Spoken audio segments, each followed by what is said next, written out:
حصلت البيض النهار هذا اليوم، اللهم بارك وزد في ذلك. شوف تبارك الله ما شاء الله. هذا ديال البيض ديال الدجاج البلدي.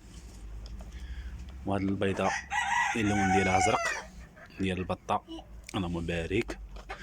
وهاد البيض هادي ديال الفيومي، وانا هو صغير مقارنه مع الدجاج البلدي، ولكن لا باس به. بيض لا باس به. اللهم زيد، اللهم بارك وزد في ذلك. وهذه دجاجتنا قارقة على البيض.